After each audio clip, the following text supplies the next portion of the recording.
స్పర్ధావివ సంపృక్తౌ వాగర్థ ప్రతిపత్తయే జగతః పితరౌ వందే పార్వతీ పరమేశ్వరౌ.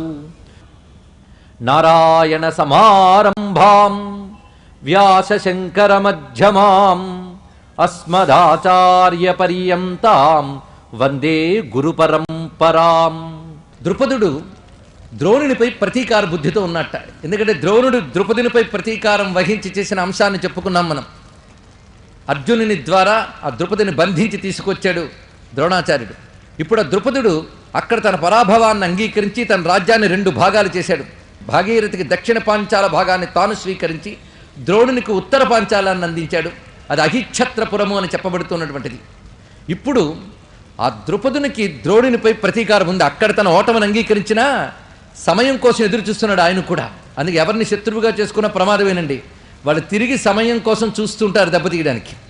ఈ ద్రుపదుడు ద్రోణుని యొక్క తపశ్శక్తిని అస్త్ర విద్యా సంపత్తిని తెలుసుకున్నాడు.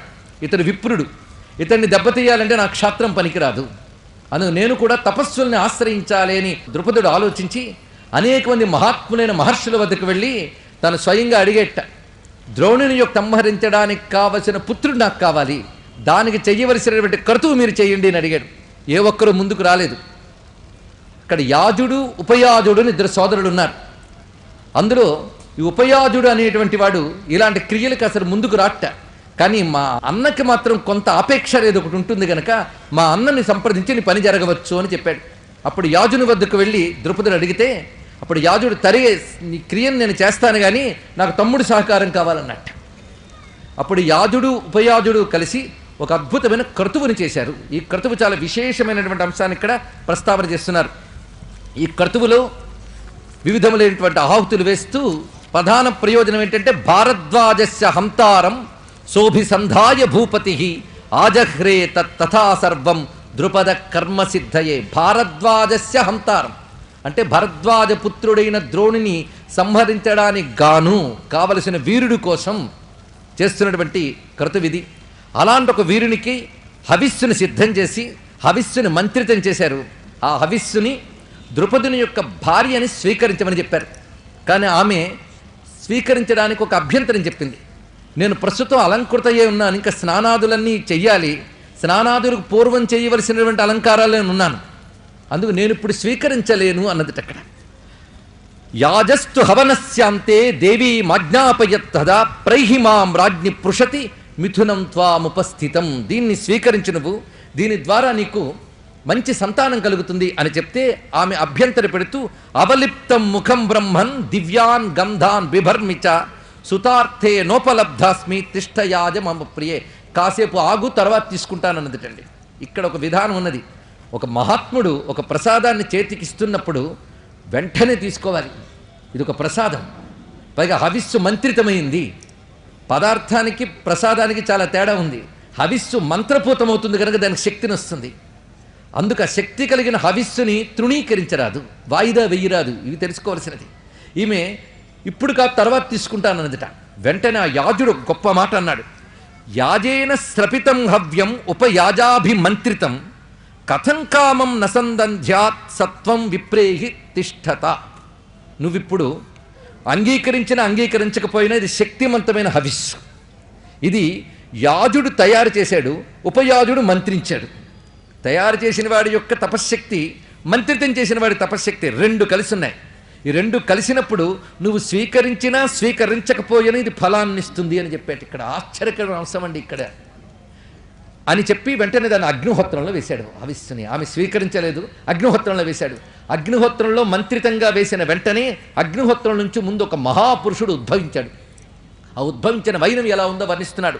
ఏవ ముక్త్వాతు యాజేన హుతే హవిషి సంస్కృతే ఉతస్థౌ పావకాత్ తస్మాత్ కుమారో దేవసన్నిభ. అగ్నిహోత్రం నుంచి దేవతలతో సమానమైన తేజస్సు కలిగిన ఒక మహాత్ముడు ఉద్భవించాడు. ఈ పుట్టుకే ఆశ్చర్యం చూడండి. ఇక్కడ ఆ పుట్టుకలే ఆశ్చర్యం. అందుకే మహాభారతంలో చెప్పుకుంటున్న ప్రధాన పాత్రలన్నీ దివ్యత్వ మానవత్వాల సమన్వయ స్వరూపాలు అనే మాటను గుర్తుపెట్టుకుని పరిశీలించవలసింది. ఇవన్నీ కూడా జ్వాలావర్ణో ఘోర రూప కిరీటి వర్మచోత్తమం. శరీర వర్ణం ఎలా ఉందంటే అగ్ని సమానమైన వర్ణముతో ఉన్నది. ఒక భయంకరమైన వీరస్వరూపం గోచరిస్తున్నది. కిరీటము ధరించి ఉన్నాడు, సహజముగా కవచముతో ఉన్నాడు, పైగా రథంతో వచ్చాడు. అతను రావడమే ఒక రథంతో వచ్చాడు. సోధ్యారోహ ద్రధవరం తేన చప్రయవుతదా. ఇలాంటి పుట్టుకలు సాధ్యమా అంటే అలాంటి యజ్ఞం చేస్తే ఇలాంటి పుట్టుక సాధ్యమేనండి. అలాంటి యజ్ఞాన్ని చేశాడు ఆయన. పైగా భయావహో రాజపుత్ర పాంచాలానాం యశస్కర.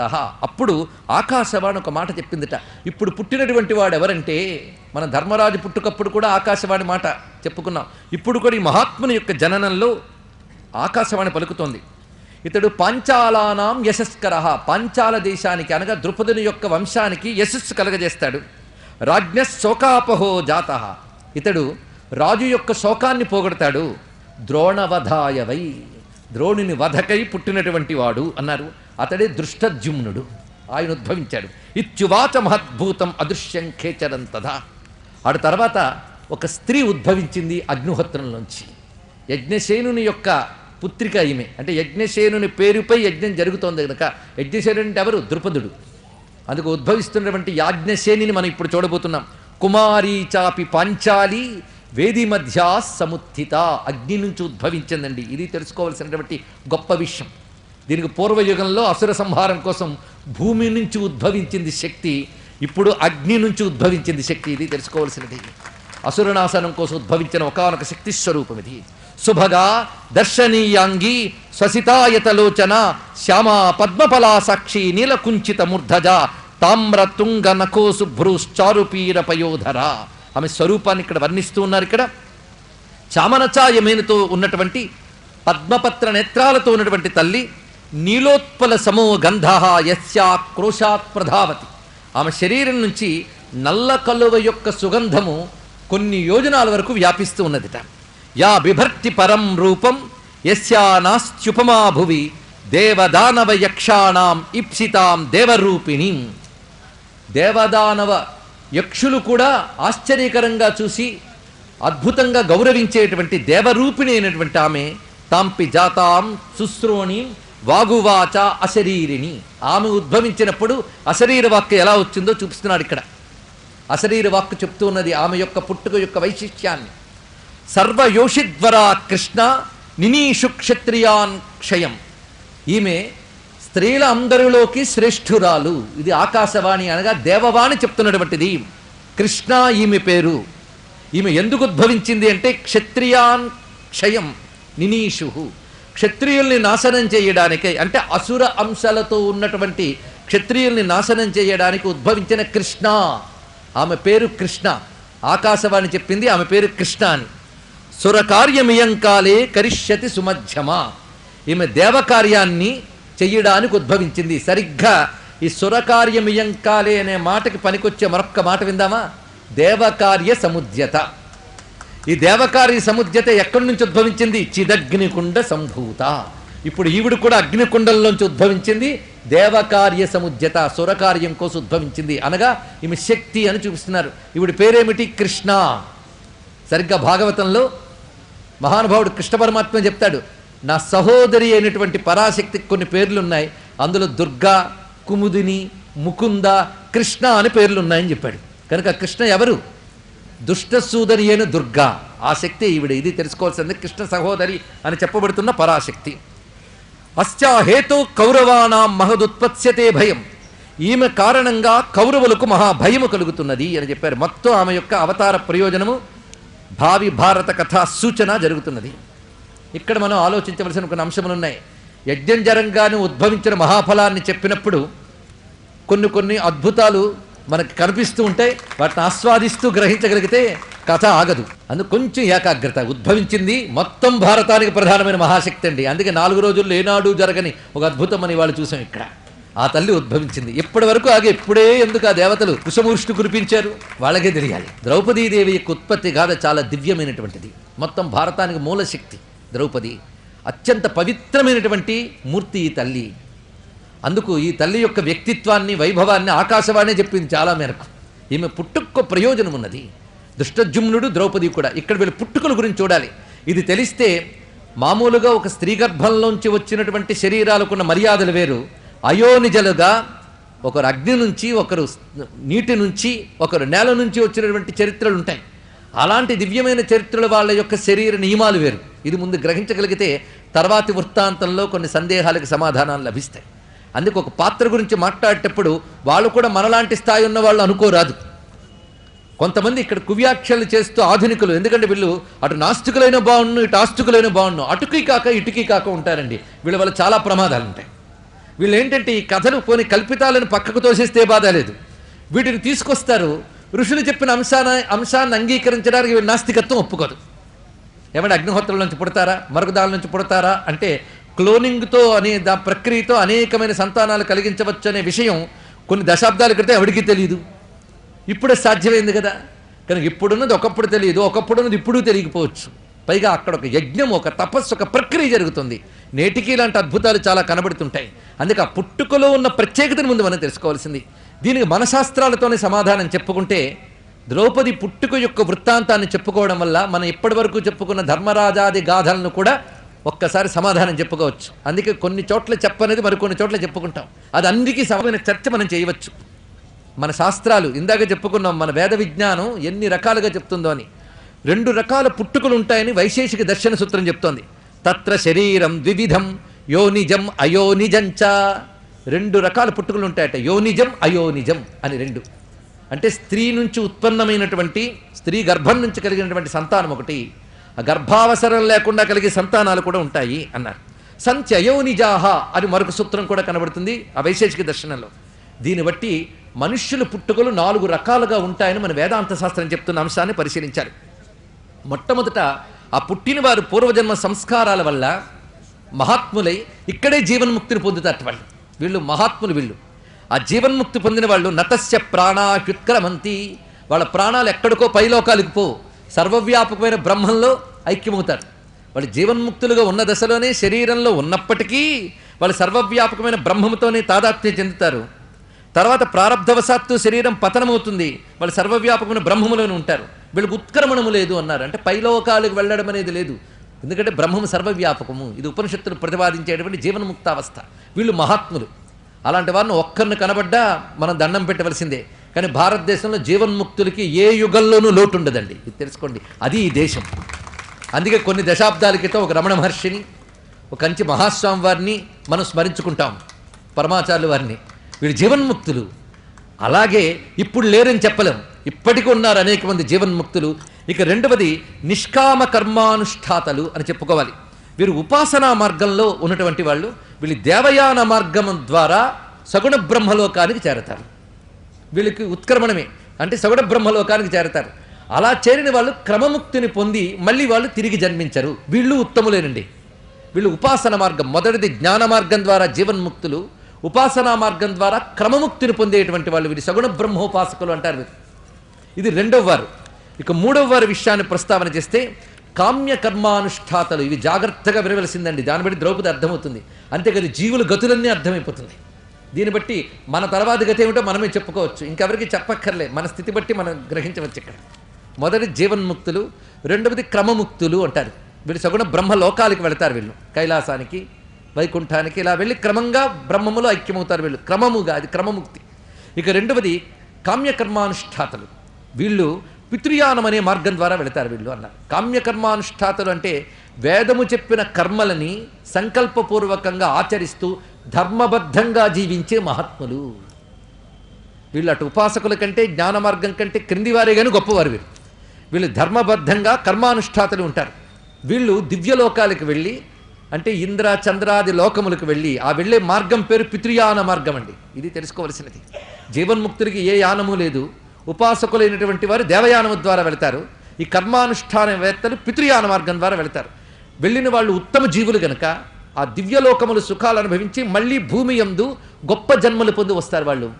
వాళ్ళే తిరిగి భూమి ఎందుకు వస్తారని క్షీణే పుణ్య మర్త్యలోకే విశంతి, క్షీణే పుణ్యాహ అని చెప్తారు ఇక్కడ భగవద్గీతలో. తిరిగి వాళ్ళు వస్తారు. వచ్చినప్పుడు వాళ్ళు ఎలా వస్తారో వర్ణిస్తోంది ఛాందోగ్యోపనిషత్తు. మొట్టమొదటి వాళ్ళు ద్యులోకము నుంచి పర్జన్యంలోకి వస్తారట. నిజంగా జీవుడు పుట్టుక గురించి ఎంత స్పష్టంగా ప్రపంచం మొత్తం మీద ఒకే ఒక్క సంస్కృతి చెప్పిందని నీకెవరు చెప్పలేదు. జీవుడు ఏ విధంగా పుడతాడని అంత స్పష్టంగా చెప్తుంది ఇక్కడ. ఉత్తమ జీవుల పుట్టుక ఎలా ఉంటుందో ఇది చూపిస్తున్నారు. మూడవ వారు వీళ్ళు.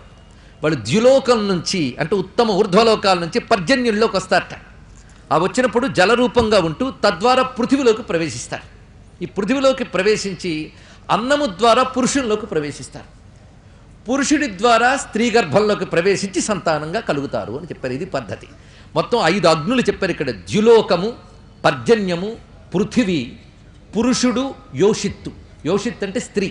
ఇంత అద్భుతంగా చెప్పారండి ఇక్కడ. అయితే ఇలాగా ఉత్తముల జన్మలు ఇలాగే ఉంటాయి. మనం ఈ రోజుల్లో చూసే మహాత్ములు ఎవరైనా ఉన్నారంటే వాళ్ళ గర్జన్మల్లో అనేక పుణ్యములు చేసి దివ్యలోకముల సుఖాల నుంచి మళ్ళీ పుట్టారు వాళ్ళు. అలాంటి వాళ్ళు ఉత్తములుగా మహాత్ములుగా కనిపిస్తుంటారు.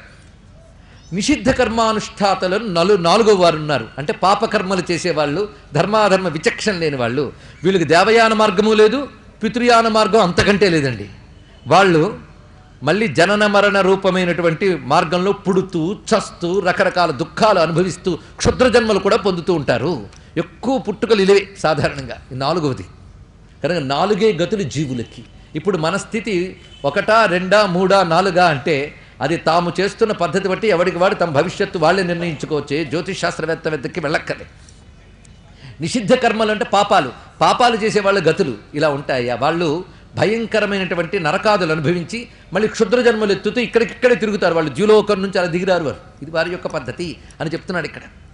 ఇప్పుడు మనం ఈ పంచాగ్ని విద్య గురించి ఛాందోగ్యోపనిషత్తు చాలా చెప్తోంది. దానికి భాష్యం రాస్తూ శంకర భగవత్పాదులు వివరిస్తున్నారు. అయ్యా, ద్రౌపది పుట్టుకి చెప్తూ ఉపనిషత్తుల్లోకే దిగిలిపోయారు. ఇది ఎవరైనా అడగచ్చండి. మొదట్లో శ్రద్ధగా విన్నవాళ్ళు ఎవరు అడగలేదు.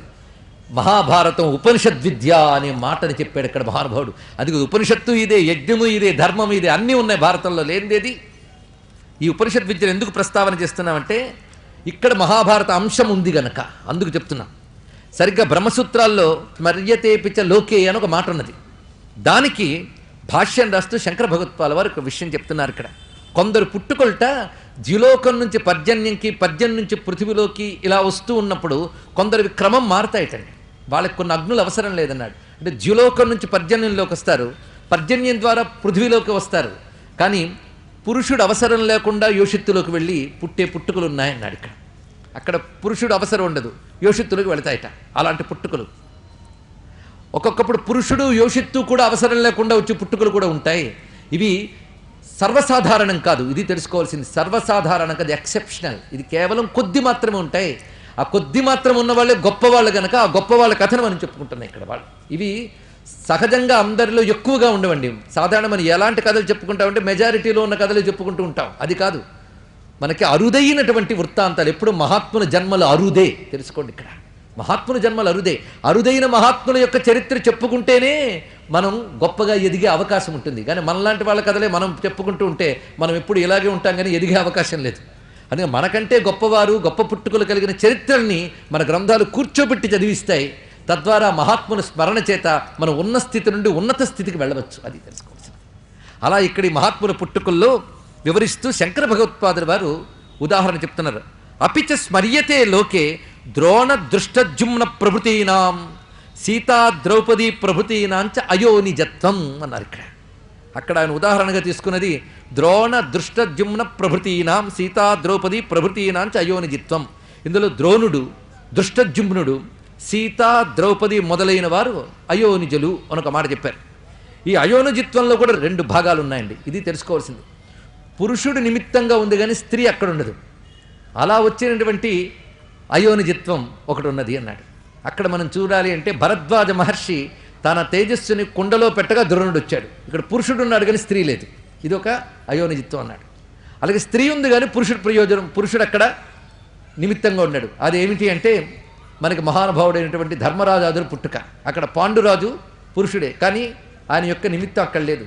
కానీ దేవత అంశాలు ప్రవేశించాయి కుంతిలో. ఇది ఒక పుట్టుక. అయితే దీన్ని అయోనిజత్వం అనడానికి లేదు, అది యోనిజ జన్మే. దీన్ని బట్టి యోనిజులైన ధర్మరాజాదులకి అయోనిజ అయినటువంటి ద్రౌపది రాబోతున్నది. ఇది మనం తెలుసుకోవాల్సింది ఇక్కడ. కానీ ఆ పుట్టుకలకు దివ్యత్వం ఉంది. అంటే 5 పంచాగ్నుల విద్యల్లో పురుషుడి యొక్క అపేక్ష లేదు అక్కడ. అది తెలుసుకోవాల్సింది. ధర్మరాజాదుల్లో అక్కడ దేవతా తేజస్సు మాత్రమే ప్రవేశించింది. ఇటు పురుషుడు స్త్రీ ఇద్దరు అపేక్ష లేకుండా కలిగే ఉంటాయా? ఉంటాయట. వీళ్ళు ఆ పృథివీ ద్వారా వచ్చిన హవిస్సు దాన్ని మంత్రితం చేసి ఆ దివ్య జీవుల్ని తద్వారా ఉత్పన్నం చేసేటప్పుడు ఇటు స్త్రీ పురుషుడు ఇద్దరు అవసరం లేకుండా అగ్నికుండంలోంచి పుట్టినటువంటి పుణ్యజన్మలు ద్రౌపది దృష్టజుమ్నులండి. వీళ్ళిద్దరిది ప్రత్యేకత. దీన్ని బట్టి అయోనిజుడైన ద్రోణుని కొట్టడానికి అయోనిజుడైన దుష్టద్యుమ్నుడు వచ్చాడు. అంతకంటే గొప్పగా వచ్చాడు. చూడండి, ఇక్కడ పరిశీలించవలసిన మరొక అంశం. అక్కడ భరద్వాజుడు అనేటువంటి పురుషుని యొక్క తేజస్సు ద్రోణుడుగా వచ్చాడు. ఇక్కడ ద్రుపదుడు పేరు మీద యజ్ఞం జరిగిందే కానీ అది ద్రుపదుడు నిమిత్తమే లేదు. అదేవిధంగా అక్కడ స్త్రీ యొక్క అపేక్ష లేదు. ఆ విధంగా కలిగెట్ట. అందుకే తత్ర ద్రోణాదీనాం యోషిద్విషయైక ఆహుతిర్నాస్తి. ఇక్కడ శంకరులు ఎంత బాగా చెప్పారంటే ద్రోణాదులకు యోషిద్విషయమైన ఆహుతి లేదు అన్నాడు. నిజానికి జీవుడు పుట్టుక కోసం తేజస్సునివ్వడం కూడా అగ్నిహోత్రంలో ఆహుతి వేయడం లాంటిదని చూశారండి. ఇది పరిశీలించవలసింది. ఇది ఒక కామమైనటువంటి అంశంగా కాకుండా సంతానోత్పత్తి కోసం చేసి ఒక యజ్ఞముగా భావన చేసినటువంటి ఈ సంస్కృతి వైశిష్ట్యాన్ని పరిశీలించండి ఇక్కడ. అందుకు ఇక్కడ విషయంలో ద్రోణాదుల విషయంలో యోషిద్విషయమైన ఆహుతి లేదయ్యా అన్నాడు. అంటే 5వ అగ్ని లేదు అక్కడ, యోషిత్ అనే అగ్ని. దృష్టద్యుమ్నాదీనాంతు యోషిత్ పురుష విషయే ద్వే అప్యాహుతి నస్త అన్నాడు ఇక్కడ. అంటే దృష్టద్యుమ్నుడు ద్రౌపది పుట్టుక విషయంలో యోషిత్తు పురుషుడు ఇద్దరి యొక్క ఆహుతులు లేవు అని చెప్పాడు ఇక్కడ. అంటే కేవలం 3 అక్కడ ప్రస్తావనలో కనబడుతున్న జులోకము, పర్జన్యము, పృథివీ. ఇంత వివరం ఎందుకు చెప్పుకున్నాము అంటే అంత అద్భుతమైనటువంటి జననము ఆ తల్లిది. ఇలాంటివి సాధ్యమవుతాయా అంటే ఒక మాట చెప్తోందండి వేదాంత శాస్త్రం. ఈ ప్రపంచంలో ఇది సాధ్యం కాదన్న విషయం ఏదీ లేదండి. గొప్ప అంశం ఇక్కడ. ఎందుకంటే మాయామయమైన ప్రపంచంలో ఏది సాధ్యం కాదు చెప్పు అన్నాడు ఇక్కడ. అంతా మాయే కనుక ఇది సాధ్యం కాదంటే నీకున్న ఎరుకలో నువ్వు చెప్తున్నావు, నీకున్న జ్ఞానం ఏంటి? అందుకే మాయామయమిదం విశ్వం దృశ్యతే శ్రూయతే చయత్ కిం భావ్యం కిం అభావ్యంచ సంసారేస్మిన్ క్షణాత్మకే అనిరూప్యం అభూతార్థం మాయయా జాయతే స్ఫుటం. నువ్వు నిరూపించలేనిది ఇది జరగదు అనేది కూడా జరుగుతుంది. అదే మాయా విలాసం. అందుకే అఘటన ఘటన పటీయసి మాయా అని పెద్దలు అద్భుతంగా చెప్పారండి ఇక్కడ. మొత్తం విశ్వరహస్యాలన్నింటినీ సంపూర్ణంగా మథనం చేసిన భారతీయ ఋషులు సత్యాలు చెప్తారండి. ఇది తెలుసుకోవాల్సింది. అంతేగాని ఇప్పుడు ఒక పరిశోధన మరొక పరిశోధన రేపు చేసి నిన్న చెప్పింది ఇవాళ అబద్ధమని, ఇవాళ చెప్పింది రేపు అబద్ధమనేటువంటి ఈ భౌతిక పరిశోధకులు ఎప్పటికప్పుడు తమను తాము దిద్దుకునేటప్పటికే అయిపోతుంది, కానీ సంపూర్ణ జ్ఞానం ఎలా వస్తుంది? అందుకే పరిశోధనాగారాల్లో తెలియబడే జ్ఞానం కంటే తపశ్శక్తితో తెలుసుకున్న సత్య జ్ఞానానికి ఎక్కువ శక్తి వస్తుంది. అందుకే భౌతిక విజ్ఞానం వాస్తవం కావచ్చు, కానీ ఋషుల విజ్ఞానం సత్యం. ఇది తెలుసుకోండి. సత్యానికి వాస్తవానికి ఉన్న భేదం ఏంటి అనేది తర్వాత తెలుస్తుంది. 2 పదాలు ఉన్నాయని తెలిసింది కదా. ఇప్పుడు ఎక్కడ ఏ పదం పడాలో తెలియాలి. ఇక్కడ వాస్తవం అంటే వస్తుగతమైన జ్ఞానం, సత్యం అంటే త్రికాలాల్లో నశించని దివ్యత్వం. ఇది తెలుసుకోవాల్సినది.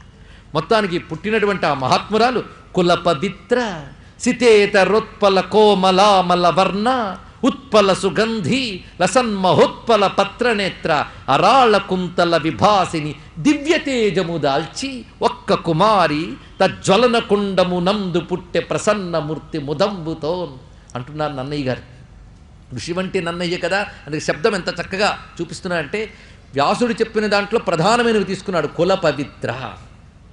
పైగా ఆ తల్లి సితేతరోత్పల కోమలామల వర్ణ, తెల్లదనము కాని కలువ అంటే నల్ల కలువ, నల్ల కలువ వంటి ఛాయ, ఉత్పల సుగంధి కలువ వంటి సుగంధము ఉన్నటువంటి తల్లి, అరాళ కుంతల విభాసిని. కేశాన్ని మాత్రం ఇద్దరు వర్ణించారండి. అటు వ్యాసుడు స్పష్టంగా వర్ణించాడు, ఈ మహానుభావుడు కూడా వర్ణించాడు అమ్మవారి కేశాలిని, ద్రౌపది కేశాలిని. ఎందుకంటే ఆ కేశములే ప్రధానమైనటువంటి చరిత్రకు ప్రధానం.